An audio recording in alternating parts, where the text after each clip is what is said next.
Chapter 1. The Crunch of Betrayal.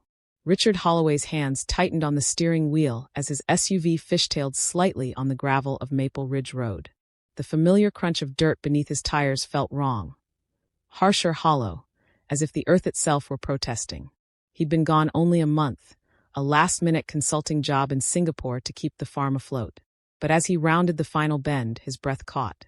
Gone were the undulating waves of golden wheat, the old red barn his great-grandfather had built, the skeletal windmill that creaked in the summer breeze.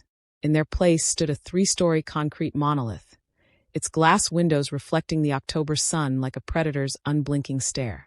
Yellow construction barriers cordoned off the site, and workers in neon vests swarmed like ants. Richard's pulse roared in his ears. This isn't happening. He stumbled out of the car, boots sinking into soil that no longer felt like his. A construction worker approached, clipboard in hand. "Help you, sir?" "This is my land," Richard said, his voice steady but brittle. "I'm Richard Holloway." The worker paled. "Oh, you're the owner." Before Richard could demand answers, his phone buzzed. A frantic text from his wife, Sarah. "Richard, emergency. Call me ASAP." But his eyes were locked on the sign near the entrance. Willowbrook Community Development. Approved by HOA Board. Project Director, Karen Reynolds. Karen, the HOA president who'd harassed them for years about unkempt fences and grass height. The woman who'd eyed their 200-acre farm like a vulture circling carrion. Chapter 2. Dust and Deception. That night, Richard combed through the farm's records in the sagging barn. Dust motes swirled in the beam of his flashlight as he unearthed his grandfather's files. Brittle maps, tax records, and a wax-sealed envelope hidden in a rusted lockbox. Inside, a letter in his grandfather's spidery script. "Richard, if you're reading this, they've come for the land. The HOA's improvement clause is a trap. Look to the wetlands." Wetlands. Richard had played in those marshy patches as a boy, catching frogs while his grandfather warned him to avoid the soft spots. Now, satellite images on his laptop confirmed it. Karen's hotel sat directly atop a protected wetland zone. No permits could override federal environmental laws. But Karen had covered her tracks.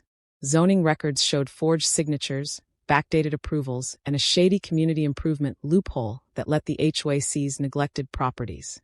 Worse, Richard found emails between Karen and city council members, a web of kickbacks and lies. Chapter 3. The Whisper Network. Sarah urged caution, but Richard reached out to the fractured community. At Rosie's diner, old Mr. Henderson slid him a napkin scrawled with names. Neighbors Karen had bullied into silence. The Rodriguez family, whose orchard she'd seized for a parking lot. Martha Thompson, whose cafe she'd shuttered over aesthetic violations. "She's been doing this for decades," Mr. Henderson rasped. "But no one's ever fought back." Richard did. He leaked documents to the Willowbrook Herald, sparking front-page headlines. HOA corruption uncovered. Farmland sold to developer. Overnight, the town split. Karen's loyalists versus families clutching their own frayed deeds. Chapter 4.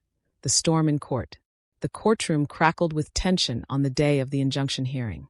Karen sat flanked by slick lawyers, her smile sharp enough to cut glass. But Richard had Marcus, a bulldog attorney with a vendetta against corporate greed. "Your Honor," Marcus boomed, "this isn't just about land. It's about a system rigged to strip generational legacies from hard-working families." He unfurled evidence. Soil samples proving wetlands contamination, Karen's deleted emails, burned the wetland reports. And testimony from a whistleblower, a guilt-ridden HOA board member. Karen's facade cracked. "This farm was a blight," she spat. "That hotel would have progressed this town." But the judge's gavel silenced her. The HOA's actions were fraudulent, reckless, and environmentally destructive. The hotel is to be demolished. Chapter 5. Seeds of Redemption. Demolition day was bittersweet. Richard watched backhoes claw at concrete, unearthing the soil beneath. The wetlands, though scarred, began to heal, marsh grasses sprouting through cracks, herons returning to nested ruins. Karen fled town, her reputation ash. The HOA disbanded, replaced by a coalition of farmers and shopkeepers vowing to protect their heritage. At dusk, Richard knelt in the dirt, planting the first seeds of winter wheat. Sarah joined him, their hands clasped over the furrows. "Granddad would be proud," she whispered. Richard smiled, the earth cool and alive beneath his palms. The fight had cost them, savings drained, trust fractured, but the land was theirs again. And as the wind swept across Holloway fields, it carried not the stench of concrete, but the sweet, stubborn scent of growth. Epilogue: the harvest.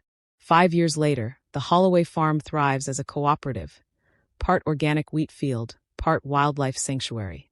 Karen's hotel is a ghost story, its rubble buried beneath wildflowers. And in the barn, Richard keeps his grandfather's letter framed, a reminder. Some roots can't be torn out. Not ever.